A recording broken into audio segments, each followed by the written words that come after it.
आणि आता घेणार आहोत राज्यासह देशविदेशातील महत्त्वाच्या बातम्यांचा वेगवान आढावा महाफास्ट 100 बातम्यांमधून।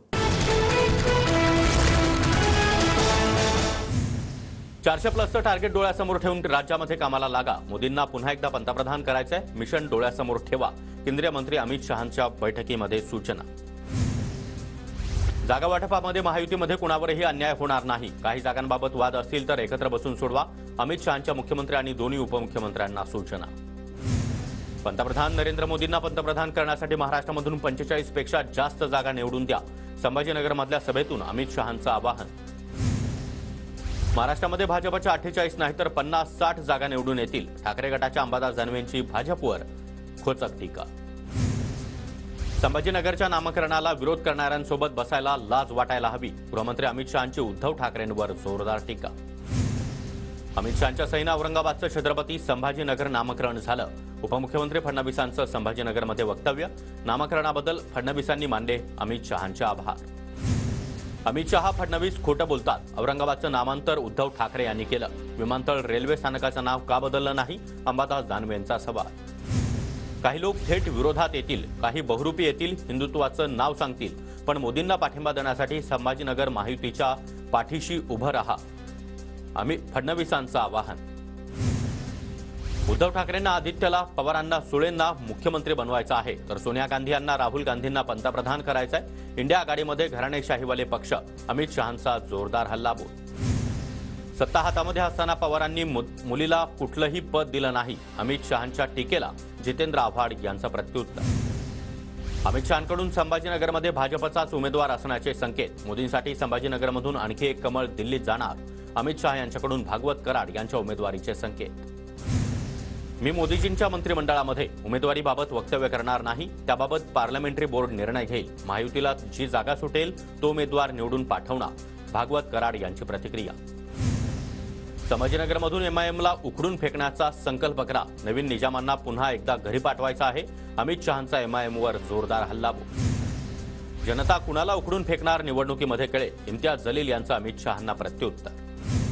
निवडणुकीनंतर इम्तियाज जलील यांना कळेल, जलील यांच्या टीकेला भागवत कराड यांचं देखील उत्तर। शरद पवारांना महाराष्ट्रातील जनता 50 वर्षांपासून सहन करते। शरद पवारांनी महाराष्ट्राला 5 वर्षाचा हिशोब द्यावा, अमित शहांची पवारांवर टीका। महाराष्ट्रानं पवारांना 50 वर्ष साथ दिली, सर्व जाती धर्माला सोबत घेऊन राजकारण केलं, म्हणून त्यांना शरद पवार म्हणतात। अमित शहांच्या टीकेला जयंत पवारांचं उत्तर। महायुतीच्या जागावाटपावर आज शिक्कामोर्तब होणार। आज महायुतीच्या नेत्यांसोबत जागावाटपासंदर्भात अमित शहांची बैठकीनंतर कोणत्याही क्षणी महायुतीच्या उमेदवारांची घोषणा होणार। लोकसभेसाठी महायुतीच्या उमेदवारांची यादी 7 तारखेला जाहीर होणार। आज संध्याकाळी भाजपच्या केंद्रीय निवडणूक समितीची बैठकीनंतर भाजपची दुसरी यादी जाहीर होणार असल्याची सूत्रांची माहिती। 23 जागांचा प्रस्ताव घेऊन उद्धव ठाकरे यांनी घेतली पवारांची भेट। वंचितसोबत चर्चा करून जागावाटपाचा मुद्दा पूर्णत्वास नेण्याबाबत दोन्ही नेत्यांमध्ये एकमत। आज दुपारी 12 वाजता महाविकास आघाडीची महत्त्वाची बैठक। फेसबुक लाईव्ह करणारे आम्हाला काय पराभूत करणार, त्यांनी त्यांचा पक्ष सांभाळावा। भाजप नेत्या चित्रा वाघ यांची उद्धव ठाकरेंवर टीका। शाहू महाराज छत्रपती काँग्रेसच्या तिकिटावर कोल्हापूरची जागा लढणार, सांगलीची जागा काँग्रेसच लढणार, पवारांसोबत ठरलं होतं, नाना पटोले यांची माहिती। सांगलीची जागा काँग्रेसकडे ठेवा, स्थानिक नेते आग्रही। सांगलीमधून विशाल पाटील यांच्या उमेदवारीसाठी स्थानिक नेत्यांचा आग्रह, नाना पटोलेंकडे भूमिका मांडली।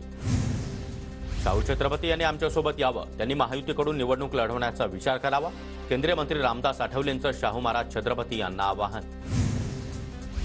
5 वर्षांमध्ये कोल्हेंना प्रोत्साहित करण्याचं काम मी केलं, कोल्हेंना उमेदवारी मिळण्यासाठी आग्रह धरला।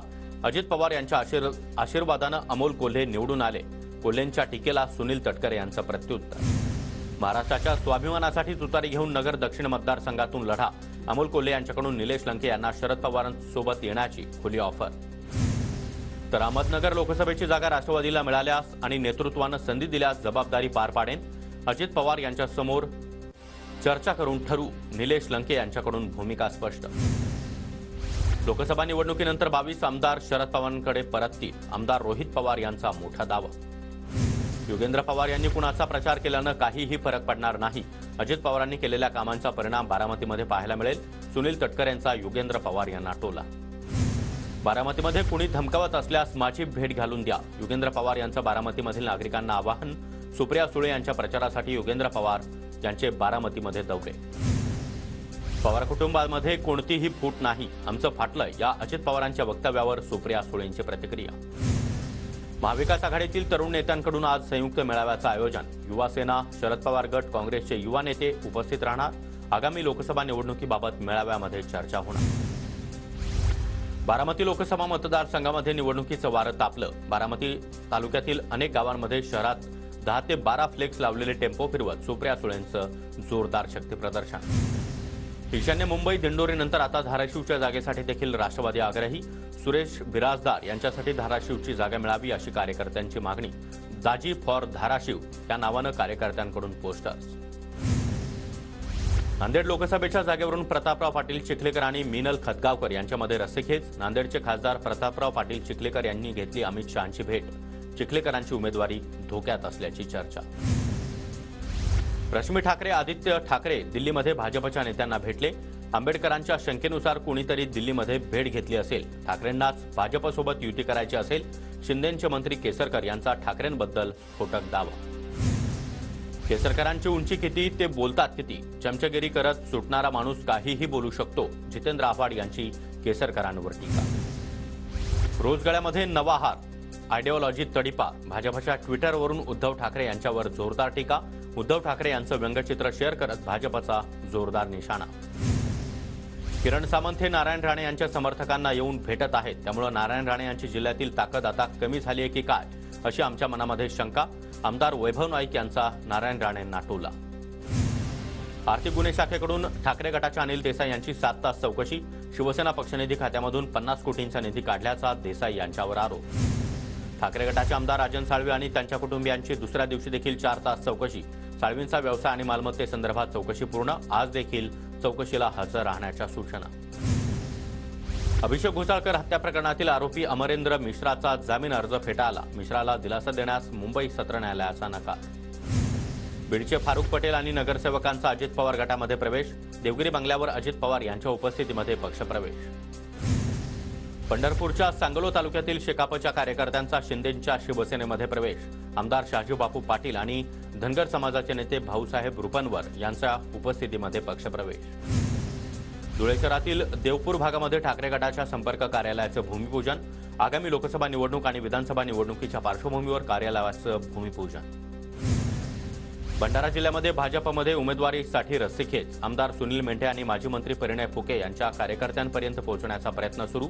विजय शिवणकर यांचं देखील नाव चर्चेत. कुणाला उमेदवारी मिळणार याकडे लक्ष. योगेंद्र पवार यांना मराठा तरुणांनी आरक्षणासंदर्भात जाब विचारला. बारामती तालुक्यातील उंडवडी सुपे गावातील प्रकार. मराठा आरक्षण प्रश्न सुटेपर्यंत गावभेटी न घेण्याची केली सूचना. पुणे ड्रग्ज प्रकरणामध्ये आता ईडीची एंट्री. ईडीकडून मागवण्यात आली आरोपीच्या मालमत्तेची माहिती. पत्र पाठवत ड्रग्ज प्रकरणातील सर्व आरोपींच्या मालमत्तेची माहिती ईडीनं पुणे पोलिसांकडे मागवली. पनवेलमध्ये अंमली पदार्थ विरोधी पथकाची कारवाई. गांजा विक्रीसाठी आलेल्या अंमली पदार्थ विक्रेत्याच्या मुसक्या आवळल्या. पुणे मेट्रोच्या नव्या मार्गिकेचं आज उद्घाटन. पंतप्रधान मोदी यांच्या हस्ते ऑनलाईन पद्धतीनं उद्घाटन होणार. रुबी हॉल ते रामवाडी नवी मार्गिका आजपासून पुणेकरांच्या सेवेत येणार. राजन विचारे यांच्याकडून ठाणे मेट्रोच्या कामाचा आढावा. कापूरबाडोई जंक्शन, तत्वज्ञान विद्यापीठ परिसरामध्ये पाहणी. वाहतूक कोंडीच्या ठिकाणांचे देखील राजन विचारे यांच्याकडून पाहणी. मध्य रेल्वेवर आणखी 2 वंदे भारत वाढणार. मुंबई ते कोल्हापूर आणि पुणे ते वडोदरा जाणारी वंदे भारत सुरू करण्याचं नियोजन.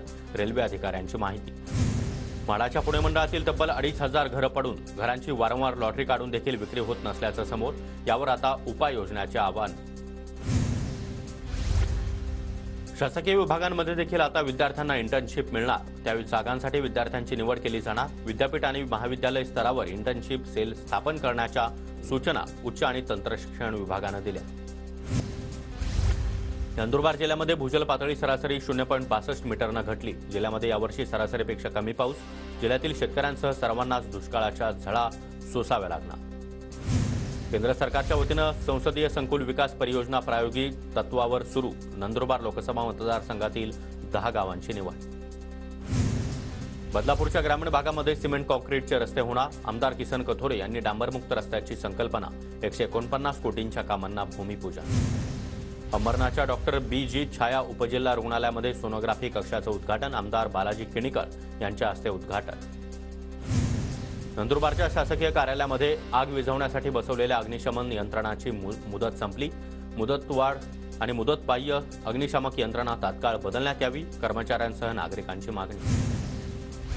नंदुरबारच्या सातपुड्याच्या दुर्गम भागातील आदिवासी रुग्णांना वेळेमध्ये सेवा मिळण्यासाठी घेतलेला बाईक अँब्युलन्स धुळकात पडून बाईक अँब्युलन्सच्या वाहनधारकाला पगार मिळत नसल्यानं बाईक तशाच धुळकात पडून असल्याचं समोर.